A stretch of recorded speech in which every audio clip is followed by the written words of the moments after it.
അറബി മാന്ത്രികത്തിൻ്റെ ഏറ്റവും പുതിയ വീഡിയോയിലേക്ക് എല്ലാവർക്കും ഹൃദയം നിറഞ്ഞ സ്വാഗതം. ഇന്നിവിടെ പരാമർശിക്കുന്ന വിഷയം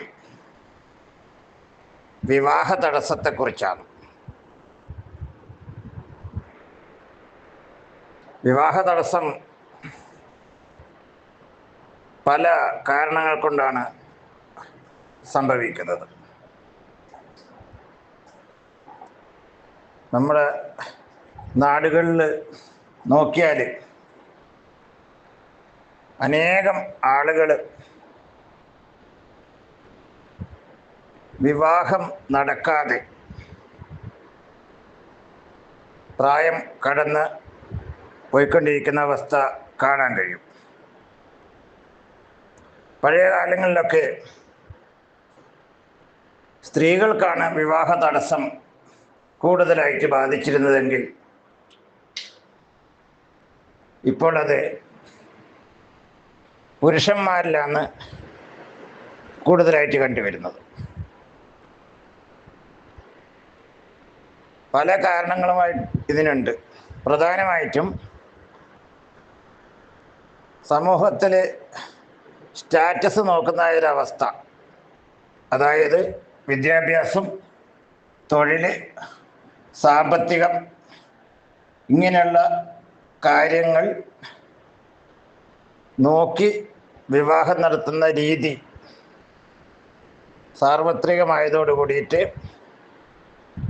ഈ സ്റ്റാറ്റസ് ഒന്നും ഇല്ലാത്ത ആളുകൾക്ക്, അല്ലെങ്കിൽ ഇതിൽ കുറവുള്ള ആളുകൾക്ക് ബന്ധങ്ങൾ കിട്ടാത്ത അവസ്ഥയിലേക്ക് വന്നു.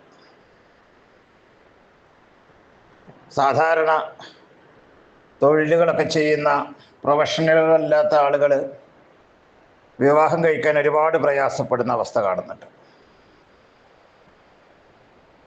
പിന്നെ ഇതല്ലാതെ ആകർഷണങ്ങളില്ലാത്ത ആളുകൾ,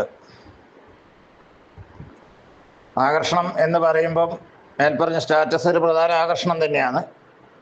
രണ്ടാമത്തേത് സൗന്ദര്യത്തിൻ്റെയും ഒക്കെ ആകർഷണക്കുറവ്. ഇങ്ങേറ്റം തലമുടി വരെ കുറവുണ്ടെങ്കിൽ ആകർഷണം ഇല്ലാത്ത അവസ്ഥ, ശരീര സൗന്ദര്യത്തിൻ്റെ അഭാവം കൊണ്ട് ഇഷ്ടപ്പെടാതെ പോകുന്നത്.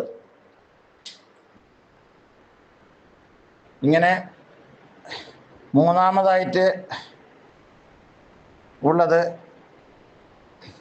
നമ്മളെ വ്യക്തിപരമായിട്ടുള്ള ആകർഷണം ഇല്ലാത്ത അവസ്ഥ. അപ്പം വ്യക്തിപരമായ ആകർഷണങ്ങൾ, സിഹറുകൾ അല്ലെങ്കിൽ സ്തംഭനാവസ്ഥകൾ, ആകർഷണമില്ലാത്ത അവസ്ഥകൾ ബാധിച്ചാൽ നമുക്ക് ചെയ്യാവുന്ന ചെറിയ ചെറിയ ടിപ്സുകളൊക്കെ ഉണ്ട്, വലിയ ചിലവൊന്നും വരാത്ത രീതിയിൽ.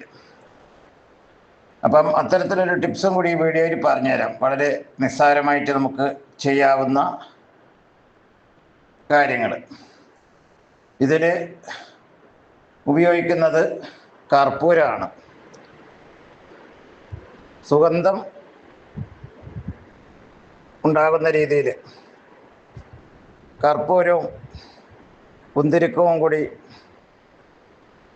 ചെറിയ ഒരു എണ്ണത്തിരിയും കൂടി ഇട്ടിട്ട് നമ്മൾ നേരിയ പുക ഉണ്ടാക്കിയിട്ട്, വളരെ കുറഞ്ഞ അളവിൽ മതി ഇതൊക്കെ, നമ്മൾ 7 വട്ടം ഒഴിയുന്നു. നമ്മളൊരു പെണ്ണ് കാണാൻ പോകുന്ന, അല്ലെങ്കിൽ ഒരു പുരുഷൻ പെണ്ണ് കാണാൻ വരുന്ന അവസ്ഥയിൽ ഒക്കെ നമ്മളിലേക്ക് ആകർഷിക്കപ്പെടുവാനായിട്ട്, നമ്മളിൽ കണ്ണേറ് പോലുള്ള കാര്യങ്ങളൊക്കെ ബാധിച്ചിട്ടുണ്ടെങ്കിൽ അതിനൊക്കെ ശമനം കിട്ടുവാനായിട്ട് ചെറിയ രീതിയിൽ നമുക്ക് ഈ കർപ്പൂരവും കുന്തിരിക്കവും കൂടി ഇട്ടിട്ട് ചെറിയ ഒരു പുക, അത് 7 വട്ടം നമ്മൾ ഒഴിഞ്ഞിട്ട് കളഞ്ഞിട്ടൊക്കെ പോവുകയാണെങ്കിൽ വ്യക്തിപരമായിട്ട് നമ്മൾ ബാധിച്ചിരിക്കുന്ന സ്തംഭനാവസ്ഥക്ക് വലിയൊരളവ് വരെ അതിൽ പരിഹാരം ഉണ്ടാക്കാൻ കഴിയും. ഇത് സ്റ്റാറ്റസ് ഉണ്ടാക്കാനോ അല്ലെങ്കിൽ സൗന്ദര്യം വർദ്ധിപ്പിക്കാനോ ഒന്നും ഉതകില്ല. ഇത് നമ്മളിൽ ആന്തരികമായിട്ട് സംഭവിച്ചിരിക്കുന്ന സ്തംഭനാവസ്ഥയ്ക്ക് മാത്രമേ വ്യത്യാസം വരുത്തുകയുള്ളൂ. പിന്നെ വലിയ തോതിലുള്ളതായ കാര്യങ്ങളൊക്കെ ബാധിച്ചിട്ടുള്ള ആളുകൾക്കാണെങ്കിൽ ഇതൊരു വലിയ പ്രതിവിധിയുമല്ല. എങ്കിലും നിങ്ങൾക്ക് ചിലവൊന്നും കാര്യമായിട്ട് വരാതെ പരീക്ഷിക്കാവുന്നതേ ഉള്ളൂ. വിശ്വാസത്തോടെയുള്ള പരീക്ഷണം ഗുണം ചെയ്യും. എൻ്റെ വീഡിയോ ഇഷ്ടപ്പെട്ടാൽ ഇത് സബ്സ്ക്രൈബ് ചെയ്യാനും മറ്റുള്ളവർക്ക് പ്രയോജനപ്പെടാൻ ഷെയർ ചെയ്യാനും മറക്കരുത്. നന്ദി, നമസ്കാരം.